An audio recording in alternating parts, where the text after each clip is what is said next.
À sexta-feira, como é habitual, contamos com a análise de Vítor Ramalho, o economista. Bom dia e muito Bom obrigada dia. pela sua presença. Começamos pelas declarações polémicas de António Costa. António Costa, que ontem veio dizer que ficou perplexo, que pensem que por fazer oposição que isso o impedia de defender o país. Porque é que, na sua opinião, as declarações do líder do PS não podem ser ignoradas? Ainda Não assim. pode, vamos lá ver. Como é evidente, a direita, que teve agora um relatório muito crítico para Portugal, vindo da União Europeia, e referindo que há um desequilíbrio sério que impõe vigilância, aproveitou declarações do Dr. António Costa, através do deputado Nuno Melo, para fazer esta crítica, que eu vou procurar ser objetivo. Mas antes disso, é estranho que o deputado Nuno Melo se afadigue a atirar pedras aos outros, esquecendo que recentemente os seus ministros, ou seja, do CDS, nomeadamente Pedro Mota Soares, tivesse levado a efeito um despedimento coletivo, porque é disso que se trata através da mobilidade na segurança social, e incrementado a partidarização como ninguém fez na própria Segurança Social, de par com aquilo que a Ministra do Ambiente está a desenvolver. Mas eu gostava que se concentrasse Sim, nas eu vou, declarações mas de António Costa. é bom nós, não, de par com a circunstância do país não ir ter um pavilhão na maior feira da União Europeia em Milão. E outras situações, nomeadamente a declaração do Paulo Portas. Bom, aqui, relativamente às declarações do António Costa, há duas questões diferentes que têm que ser analisadas. A primeira tem a ver com aquilo que disse o Dr. Alfredo Barroso. E porquê que o disse? Ele é um homem formado como a minha geração, eu fui colega dele, quer no governo em 84, quer depois na presidência da República entre 96 até 96, durante 10 anos. Nós fomos formados numa lógica de enquadramento ideológico muito forte, fazendo distinguir o que é a importância da ideologia nos partidos e aquilo que nos distingue, nomeadamente ao nível da defesa das empresas estratégicas, na luta contra as privatizações que ofendem essas empresas estratégicas, no papel do Estado, qual é o papel do Estado, quais são as funções dos órgãos de soberania fundamentais, a Justiça, a própria posição das Forças Armadas na defesa nacional. Mas, e por aí na sua fora. opinião, E por as aí razões fora. que levaram E por aí Alfredo Barroso a Ora bem, desfiliar-se não podem ser encaradas de forma superficial, é Ora isso? bem, é isso pelo seguinte, porque há aqui a necessidade de se atender, digamos, àquilo que caracteriza no futuro a ruptura que o Partido Socialista tem que fazer com esta política que conduz o país para o abismo. Eu não tenho dúvidas nenhumas, quer dizer, aquilo que disse agora a União Europeia, depois de ter elogiado Portugal, que é uma coisa completamente estapafúrdia, num dia elogia-se Portugal para ser instrumento da divulgação das suas próprias políticas, com a Ministra das Finanças a prestar-se àquele papel Mas completamente António Costa ignorante. também acabou por elogiar Portugal e o trabalho feito por este Eu governo. não direi tanto, vamos lá ver, eu não direi tanto. Eu acho que as declarações do António Costa, em relação àquilo que disse o Alfredo Barroso, ambas têm que ser tomadas em atenção. O Partido Socialista é um partido plural, atenção.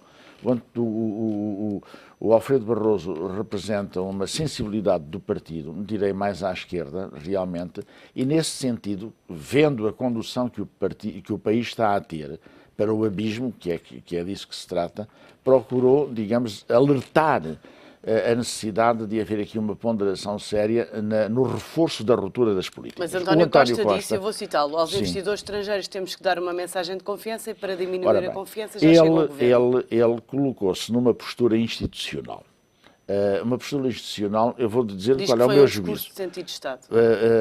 Colocou-se numa postura institucional, eu estava ali não como dirigente partidário, mas estava ali como noutra função, e no entendimento do António Costa, ele não se dissociou dessa qualidade institucional e da necessidade de reforçar ao nível externo a posição de Portugal.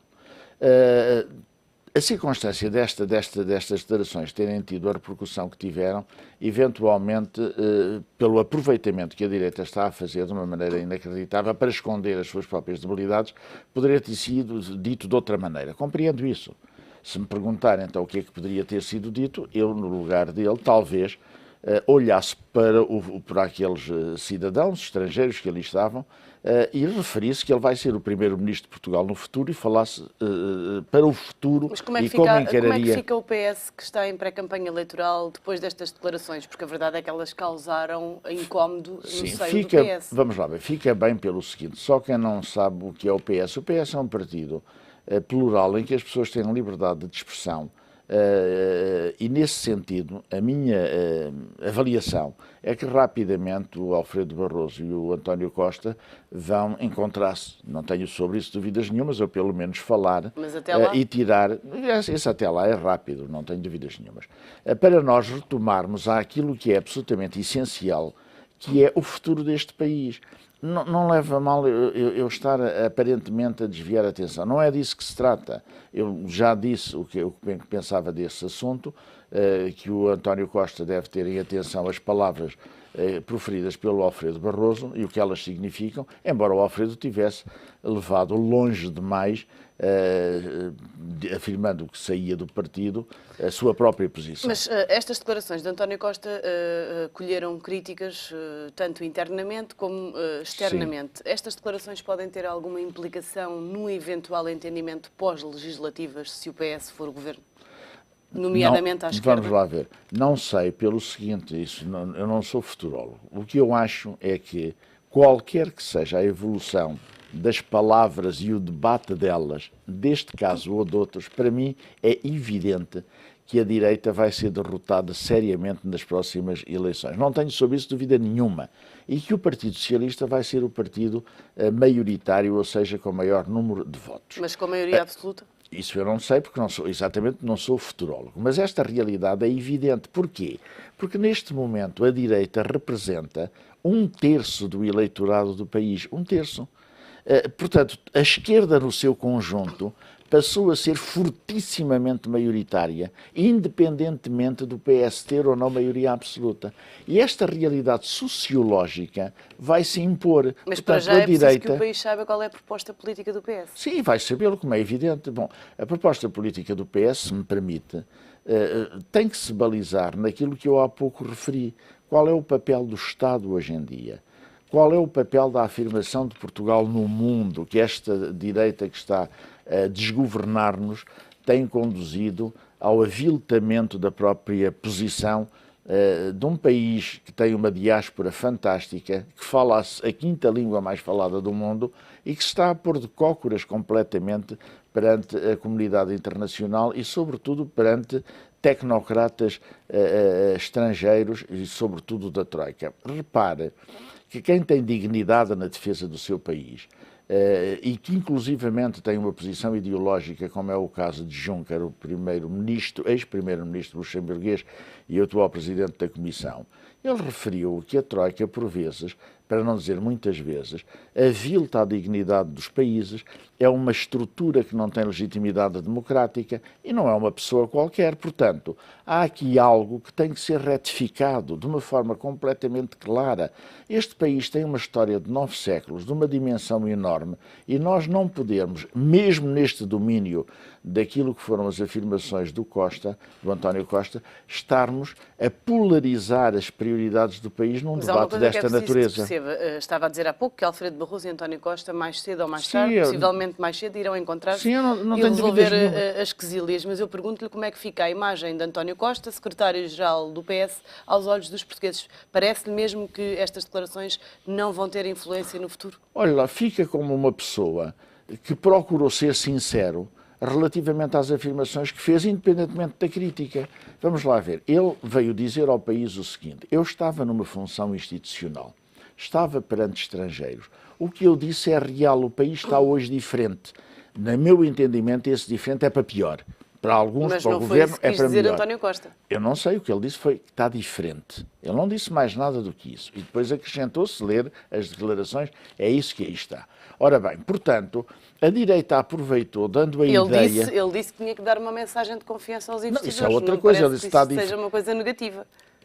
Ele próprio diz isso não é negativo. Ele próprio diz, eu estava numa posição institucional. Eu já lhe disse... Mas está a dar força àquilo que o Governo fez Eu até acho agora. que as declarações do António Costa têm que ser lidas naquilo que ele quis transmitir e que foi hoje claro e que está aí escrito, que é: o país está diferente, eu quero dar uma posição de confiança aos investidores estrangeiros. O Partido Socialista, quando for governo, e vai sê-lo, evidentemente tem que contar com o investimento estrangeiro. E ele estava ali numa função institucional. Se as palavras que ele referiu, volto-lhe a repetir, fossem ditas numa lógica de olhar para o futuro e dissesse: eu vou ser primeiro-ministro, queria-vos falar nesta qualidade que vou ser.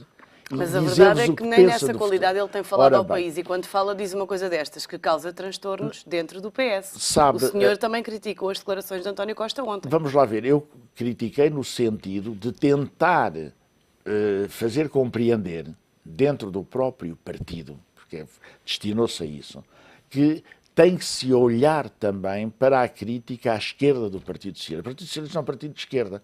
O Alfredo Barroso, vamos lá ver, é um fundador do partido, não é uma pessoa qualquer. É uma pessoa séria, não anda a fazer negócios, nem confunda a política com os negócios. É uma pessoa, obviamente, que tem uma reação muitas vezes impulsiva, não é a primeira vez que ele toma posições desta natureza, mas quando as toma, há algum fundo que legitimam que se dê atenção. É isso que eu procurei transmitir, nada mais do que isso. Eu não estou a dizer que concordo com o Alfredo Barroso. De maneira nenhuma concordo que ele saia do partido. Um fundador do partido deve-se manter nele. Não sei como é que as coisas vão evoluir, mas, como lhe disse, num partido aberto, plural, com várias sensibilidades, nós encontraremos rapidamente uma solução. Nós não somos unanimistas, o Partido Socialista. E a humildade é uma coisa que serve bem connosco e, portanto, encaramos isto com inteira normalidade, com naturalidade, e isto será superado e reforçado a ideologia do Partido Socialista, que é muito importante. Vítor Ramalho, muito obrigada pela sua presença e análise, e até para a semana. Até para a semana.